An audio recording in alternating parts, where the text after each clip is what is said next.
James Watt, by Andrew Carnegie. Chapter 2.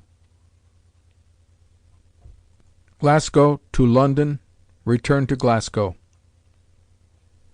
Through Professor Muirhead, a kinsman of Watt's mother, he was introduced to many others of the faculty of the university, and, as usual, attracted their attention, especially that of Dr. Dick, professor of natural philosophy, who strongly advised him to proceed to London, where he could receive better instruction than it was possible to obtain in Scotland at that time. The kind professor, diviner of latent genius, went so far as to give him a personal introduction, which proved efficient. How true it is that the worthy, aspiring youth rarely goes unrecognized or unaided! Men with kind hearts, wise heads, and influence strong to aid, stand ready at every turn to take modest merit by the hand, and give it the only aid needed, opportunity to speak, through results, for itself. So London was determined upon. Fortunately, a distant relative of the Watt family, a sea captain, was about to set forth upon that then long and toilsome journey. They started from Glasgow, June 7th, 1755, on horseback, the journey taking 12 days. The writer's parents often referred to the fact that when the leading linen manufacturer of Dunfermline was about to take the journey to London, the only man in the town then who ever did, special prayers were always said in church for his safety. The member of Parliament in Watt's day, from the extreme north of Scotland, would have consumed nearly twice 12 days to reach Westminster. Today, if the capital of the English-speaking race were in America, which Lord Rosebery says he is willing it should be, if thereby the union of our English-speaking race were secured, the members of the Great Council from Britain could reach Washington in 7 days, the members from British Columbia and California upon the Pacific in 5 days, both land and sea routes soon to be much quickened.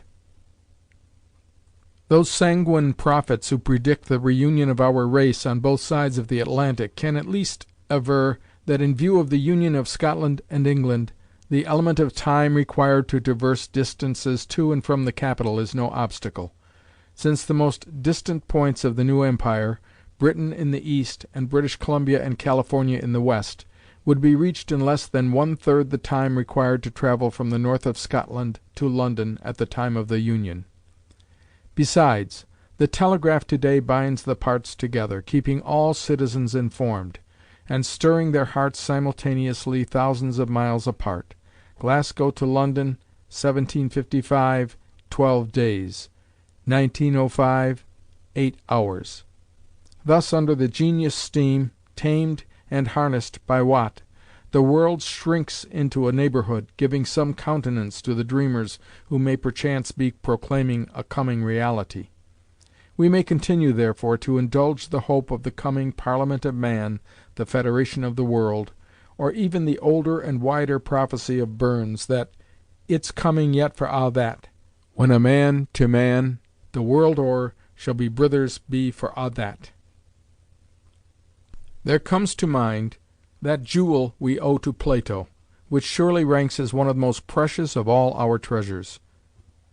We should lure ourselves as with enchantments, for the hope is great and the reward is noble. So with this enchanting dream, better than most realities, even if it be all a dream. Let the dreamers therefore dream on. The world, minus enchanting dreams, would be commonplace indeed, and let us remember this dream is only dreamable because Watt's steam-engine is a reality. After his 12 days on horseback, Watt arrived in London, a stranger in a strange land, unknowing and unknown. But the fates had been kind, for, burdened with neither wealth nor rank, this poor would-be skilled mechanic was to have a fair chance by beginning at the bottom among his fellows, the sternest yet finest of all schools to call forth and strengthen inherent qualities, and impel a poor young man to put forth his utmost effort when launched upon the sea of life, where he must either sink or swim, no bladders being in reserve for him. Our young hero rose to the occasion, and soon proved that Caesar-like he could stem the waves with heart of controversy. Thus the rude school of experience calls forth and strengthens the latent qualities of youth, implants others, and forms the indomitable man, fit to endure and overcome. Here, for the first time, alone in swarming London, not one relative, not one friend, not even an acquaintance, except the kind sea captain, challenged by the cold world around to do or die, fate called to Watt as it calls to every man who has his own way to make. "This is Colling Togle Ford, and thou must keep thee with thy sword." When the revelation first rushes upon a youth, hitherto directed by his parents, that boy no more, he must act for himself, presto change! He is a man. He has at last found himself. The supreme test, which proves the man, can come in all its winnowing force only to those born to earn their own support by training themselves to be able to render to society services which command return. This training compels the development of powers which otherwise would probably lie dormant. Scotch boy as Watt was to the core, with the lowland broad, soft accent, and ignorant of foreign literature, it is very certain that he then found support in the lessons instilled at his mother's knee. He had been fed on Wallace and Bruce, and when things looked darkest, even in very early years, his national hero, Wallace, came to mind, and his struggles against fearful odds, not for selfish ends, but for his country's independence. Did Wallace give up the fight, or ever think of giving up? Never. It was death or victory. Bruce and the Spider. Did Bruce falter? Never. Neither would he. Scots Wha Hay, let us do or die, implanted before his teens, has pulled many a Scottish boy through the crises of life when all was dark, as it will pull others yet to come. Although Burns and Scott had yet to appear, to crystallize Scotland's characteristics and plant the talismanic words into the hearts of young Scots, Watt had a copious supply of the national sentiment, to give him the stout heart for the stye bray, when manhood arrived. His mother had planted deep in him, and nurtured, precious seed from her Celtic garden, which was sure to grow and bear good fruit. We are often met with the question, what is the best possible safeguard for a young man, who goes forth from a pure home to meet the temptations that beset his path? Various answers are given, but speaking that as a Scot reared as Watt was, the writer believes all the suggested safeguards combined scarcely weigh as much as preventives against disgracing himself, as the thought that it would not be only himself he would disgrace, but that he would also bring disgrace upon his family, and would cause father, mother, sister, and brother to hang their heads among their neighbors in secluded village, on far-away moor, or in lonely glen. The Scotch have strong traces of the Chinese and Japanese religious devotion to the family, and the filial instinct is intensely strong. The fall of one member is the disgrace of all. Even although Watt's mother had passed, there remained the venerated father in Greenock, and the letters regularly written to him, some of which have fortunately been preserved, abundantly prove that, though far from home, yet in home and family ties and family duties the young man had his strong tower of defense, keeping him from all sense of sin or shame. Watt never gave his father reason for one anxious thought that he would in any respect discredit the good name of his forebears. Many London shops were visited, but the rules of the trade, requiring apprentices to serve for 7 years, or being journeymen, to have served that time, proved an insuperable obstacle to Watt's being employed. His plan was to fit himself by a year's steady work for a return to Glasgow, there to begin on his own account. He had not 7 years to spend learning what he could learn in one. He would be his own master. Wise young man in this he was. There is not much outcome in the youth who does not already see himself captain in his dreams, and steers his bark accordingly, true to the course already laid down, not to be departed from, under any stress of weather. We see the kind of stuff this young Scotch lad was made of in the tenacity with which he held to his plan. At last some specimens of his work having seemed very remarkable to Mr. John Morgan, mathematical instrument maker, Finch Lane, Cornhill, He agreed to give the conquering young man the desired year's instructions for his services and a premium of £20, whereupon the plucky fellow who had kept to his course and made port, wrote to his father of his success, praising his master as being of as good character both for accuracy in his business and good morals as any of his way in London. The order in which this aspiring young man of the world records the virtues will not be overlooked. He then adds, "If it had not been for Mr. Short, I could not have got a man in London that would have undertaken to teach me, as I now find there are not above 5 or 6 who could have taught me all I wanted." Mr. Short was the gentleman to whom Professor Dick's letter of introduction was addressed, who, no more than the Professor himself, nor Mr. Morgan, could withstand the extraordinary youth, whom he could not refuse taking into his service, glad to get him, no doubt, and delighted that he was privileged to instruct one so likely to redound to his credit in after years.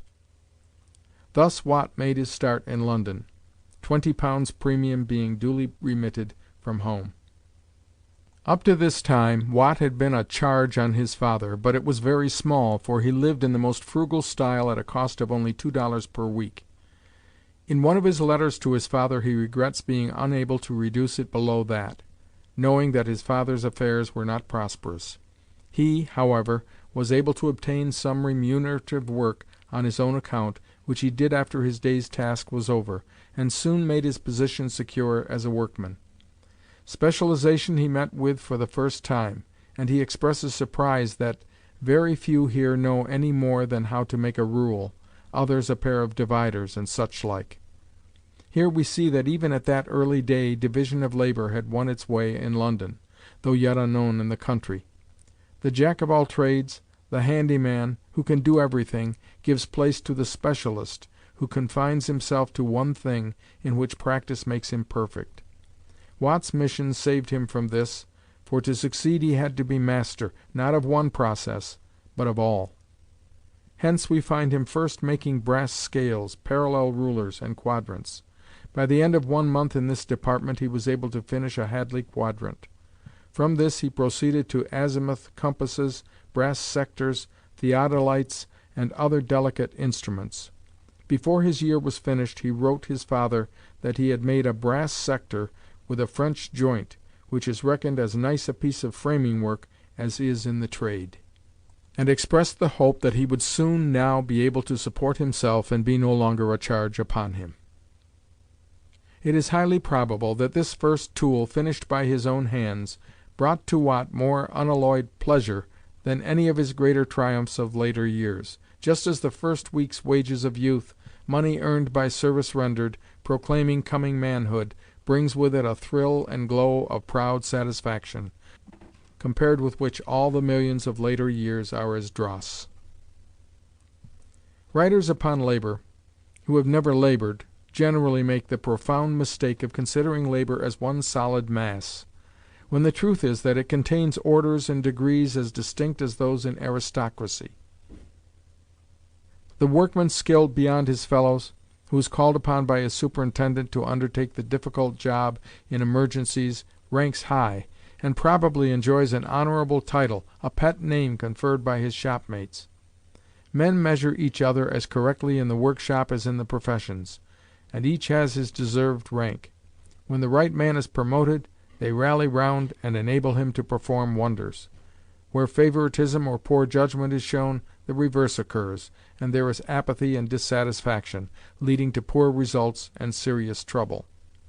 The manual worker is as proud of his work, and rightly so, as men are in other vocations. His life and thought center in the shop as those of members of Congress or Parliament center in the House, and triumph for him in the shop. His world means exactly the same to him, and appears not less important to his family and friends than what leadership is to the public man or in any of the professions. He has all their pride of profession, and less vanity than most. How far this pride of profession extends is well illustrated by the Pittsburgh story of the street scrapers at their noon repast. McCarthy, recently deceased, was the subject of eulogy, one going so far as to assert that he was "the best man that ever scraped a hoe on Liberty Street." To this, one who had aspirations allowed Mac was a good enough man on plain work, but around the gas-posts he wasn't worth a cent. A public character, stopping overnight with a friend in the country, the maid-of-all-work tells her mistress, after the guest departs, "I have read so much about him, never expecting to see him. Little did I think I should have the honor of brushing his boots this morning." Happy girl in her work, knowing that all service is honorable. Even shoe-blacking, we see, has its rewards. A Highland laird and lady, visiting some of their crofters on the moors, are met and escorted by a delighted wife to her cot. The children and the husband are duly presented. At an opportune moment the proud wife cannot refrain from informing her visitors that it was Donald himself the laird had to send for to thatch the pretty golf house at the castle. Donald did all that himself, with an admiring glance cast at the embarrassed great man. Donald, sent for by the laird at the castle, ranks in Donald's circle and in Donald's own heart with the honor of being sent for by his Majesty to govern the empire in Mr. Balfour's circle and in Mr. Balfour's own heart. 10 to 1 the proud Highland crofter and his circle reap more genuine, unalloyed satisfaction from the message than the lowland statesman and his circle could reap from his. But it made Balfour famous, you say. So was Donald made famous, his circle not quite so wide as that of his colleague, that is all. Donald is as much uplifted as the Prime Minister, probably more so. Thus is human nature ever the same down to the roots. Many distinctions, few differences in life. We are all kin, members of the one family, playing with different toys. So deep down into the ranks of labor goes the salt of pride of profession, preventing rot and keeping all fresh in the main, because on the humblest of the workers there shines the bright ray of hope of recognition and advancement, progress and success. As long as this vista is seen stretching before, all is well with labor. There will be friction, of course, between capital and labor, but it will be healthy friction, needed by and good for both. There is the higgling of the market in all business. As long as this valuable quality of honest pride in one's work exists, and finds deserved recognition, society has nothing to fear from the ranks of labor. Those who have had most experience with it, and know its qualities and its failings best, have no fear. On the contrary, they know that at heart labor is sound, and only needs considerate treatment. The kindly personal attention of the employer will be found far more appreciated than even a rise in wages. Enforced confinement and unremitting labor soon told upon Watt's delicate constitution, yet he persevered with the self-imposed extra work, which brought in a little honest money and reduced the remittances from home. He caught a severe cold during the winter, and was afflicted by a racking cough and severe rheumatic pains. With his father's sanction he decided to return home to recuperate, taking good care, however, beforehand, as he always proved himself, to secure some new and valuable tools and a stock of materials to make many others, which he knew he must make himself. A few valuable books were not forgotten, among them Byron's work on the construction and use of mathematical instruments. Nothing pertaining to his craft but he would know. King he would be in that, so everything was made to revolve around it. That was the foundation upon which he had to build. To the old home in Scotland our hero's face was now turned in the autumn of 1756, his 20th year. His native air, best medicine of all for the invalid exile, soon restored his health, and to Glasgow he then went, in pursuance of his plan of life early laid down, to begin business on his own account. He thus became master before he was man. There was not in all Scotland a mathematical instrument maker, and here is one of the very best begging permission to establish himself in Glasgow.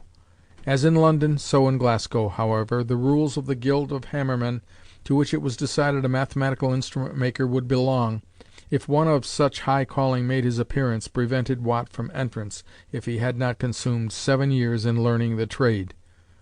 He had mastered it in one, and was ready to demonstrate his ability to excel by any kind of test proposed. Watt had entered in properly by the door of knowledge and experience of the craft, the only door through which entrance was possible, but he had travelled too quickly. Besides, he was neither the son of a burgess, nor had he served an apprenticeship in a borough. and this was conclusive. How the world has travelled onward since those days! And yet our day is likely to be in as great contrast 150 years hence. Protective tariffs between nations, and probably wars, may then seem as strangely absurd as the hammerman's rules. Even in 1905 we have still a far road to travel. Failing in his efforts to establish himself in business, he asked the guild to permit him to rent and use a small workshop to make experiments, but even this was refused. We are disposed to wonder at this, but it was in strict accordance with the spirit of the times. When the sky was darkest, the clouds broke and revealed the university as his guardian angel. Dr. Dick, professor of natural philosophy, knowing of Watt's skill from his first start in Glasgow, had already employed him to repair some mathematical instruments bequeathed to the university by a Scotch gentleman in the West Indies, and the work had been done well at a cost of £5, the first contract money ever earned by Watt in Glasgow. Good work always tells. Ability cannot be kept down forever. If crushed to earth, it rises again. So Watt's good work brought the professors to his aid, several of whom he had met and impressed most favorably during its progress. The university charter, gift of the Pope in 1451, gave absolute authority within the area of its buildings, and the professors resolved to give our hero shelter there, the best day's work they ever did. May they ever be remembered for this with feelings of deepest gratitude. What men these were! The venerable Anderson has already been spoken of. Adam Smith, who did for the science of economics what Watt did for steam, was one of Watt's dearest friends. Black, discoverer of latent heat, Robinson, Dick, of whom we have spoken, and others. Such were the world's benefactors who resolved to take Watt under their protection, and thus enabled him to do his appointed work. Glorious university, this of Glasgow, protector and nurse of Watt. Probably of all its decisions this has been of the greatest service to man. There are universities and universities. Glasgow's peculiar claim to regard lies in the perfect equality of the various schools, the humanities not neglected, the sciences appreciated, neither accorded precedence. Its scientific professor, Thomson, now Lord Kelvin, was recently elevated to the Lord Chancellorship, the highest honor in its power to bestow. Every important university develops special qualities of its own, for which it is noted. That of Glasgow is renowned for devotion to the scientific field. What a record is hers! Protector of Watt, going to extreme measures necessary not alone to shelter him, but to enable him to labor within its walls and support himself. First university to establish an engineering school and professorship of engineering. First to establish a chemical teaching laboratory for students. First to have a physical laboratory for the exercise and instruction of students in experimental work. Nursery from which came the steam engine of Watt, the discovery of latent heat by its Professor Black, and the successful operation of telegraph cables by its professor and present Lord Chancellor, Lord Kelvin. May the future of Glasgow University copy fair her glorious past. Her atmosphere favors and stimulates steady, fruitful work. At all Scottish, as at all American universities, we may rejoice that there is always found a large number of the most distinguished students who, figuratively speaking, cultivate knowledge upon a little oatmeal, earning money between terms to pay their way. It is highly probable that a greater proportion of these will be heard from in later years than of any other class. American universities have, fortunately, followed the Glasgow model, and are giving more attention to the hitherto much neglected needs of science, and the practical departments of education, making themselves real universities, where any man can study everything worth studying. A room was assigned to Watt, only about 20 feet square, but it served him, as it has done others since, for great work. When the well-known author, Dr. Smiles, visited the room, he found in it the galvanic apparatus employed by Professor Thomson, Lord Kelvin, for perfecting his delicate invention which rendered ocean cables effective. The kind and wise professors did not stop here. They went pretty far, one cannot but think, when they took the next step in Watt's behalf, giving him a small room which could be made accessible to the public, and this he was at liberty to open as a shop for the sale of his instruments, for Watt had to make a living by his handiwork. Strange work this for a university, especially in those days, but our readers, we are sure, will heartily approve the last, as they have no doubt approved the first action of the faculty in favor of struggling genius. Business was not prosperous at first with Watt, his instruments proving slow of sale. Of quadrants he could make 3 per week with the help of a lad, at a profit of 40 shillings, but as sea-going ships could not then reach Glasgow, few could be sold. A supply was sent to Greenock, then the port of Glasgow, and sold by his father. He was reduced, as the greatest artists have often been, to the necessity of making what are known as pot-boilers. Following the example of his first master in Glasgow, he made spectacles, fiddles, flutes, guitars, and, of course, flies and fishing tackle, and, as the record tells, many dislocated violins, fractured guitars, fiddles also, if entreated, did he mend with good approbation. Such were his pot-boilers that met the situation. His friend, Professor Black, who, like Professor Dick, had known of Watt's talent, one day asked him if he couldn't make an organ for him. By this time Watt's reputation had begun to spread, and it finally carried him to the height of passing among his associates as one who knew most things and could make anything. Watt knew nothing about organs, but he immediately undertook the work (1762), and the result was an indisputable success that led to his constructing for a mason's lodge in Glasgow a larger finger organ which elicited the surprise and admiration of musicians. This extraordinary man improved everything he touched. For his second organ he devised a number of novelties, a sustained monochord, indicators and regulators of the blast, means for tuning to any system, contrivances for improving the stops, etc. Lest we are led into a sad mistake here, let us stop a moment to consider how Watt so easily accomplished wonders, as if by inspiration. In all history it may be doubted whether success can be traced more clearly to long and careful preparation than in Watt's case. When we investigate, for instance, this seeming sleight-of-hand triumph with the organs, we find that upon agreeing to make the first, Watt immediately devoted himself to a study of the laws of harmony, making science supplement his lack of the musical ear. As usual, the study was exhaustive. Of course he found and took for guide the highest authority, a profound but obscure book by Professor Smith of Cambridge University, and, mark this, he first made a model of the forthcoming organ. It is safe to say that there was not then a man in Britain who knew more of the science of music and was more thoroughly prepared to excel in the art of making organs than the new organ-builder. When he attacked the problem of steam, as we shall soon see, the same course was followed, although it involved the mastering of 3 languages, that he should miss nothing. We note that the taking of infinite pains, this forearming of himself, this knowing of everything that was to be known, the note of thorough preparation in Watt's career, is ever conspicuous. The best proof that he was a man of true genius is that he first made himself master of all knowledge bearing upon his tasks. Watt could not have been more happily situated. His surroundings were ideal, the resources of the university were at his disposal, and, being conveniently situated, his workshop soon became the rendezvous of the faculty. He thus enjoyed the constant, intimate companionship of one of the most distinguished bodies of educated men of science in the world. Glasgow was favored in her faculty those days as now. 2 at least of Watt's closest friends, the discoverer of latent heat and the author of The Wealth of Nations, won enduring fame. Others were eminent.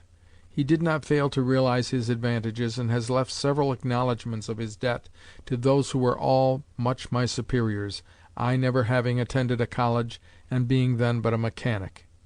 His so-called superiors did not quite see it in this light, as they have abundantly testified, but the modesty of Watt was ever conspicuous all through his life. Watt led a busy life, the time not spent upon the indispensable pot-boilers being fully occupied in severe studies. Chemistry, mathematics, and mechanics all received attention. What he was finally to become no one could so far predict, but his associates expected something great from one who had so deeply impressed them. Robison, afterwards professor of natural history in Edinburgh University, being nearer Watt's age than the others, became his most intimate friend. His introduction to Watt, in 1758, has been described by himself. After feasting his eyes on the beautifully finished instruments in his shop, Robison entered into conversation with him. Expecting to find only a workman, he was surprised to find a philosopher. Says Robison, "I had the vanity to think myself a pretty good proficient in my favorite study, mathematical and mechanical philosophy, and was rather mortified at finding Mr. Watt so much my superior. But his own high relish for those things made him pleased with the chat of any person who had the same tastes with himself, or his innate complaisance made him indulge my curiosity, and even encourage my endeavors to form a more intimate acquaintance with him. I lounged much about him, and I doubt not was frequently teasing him. Thus our acquaintance began." Chapter 3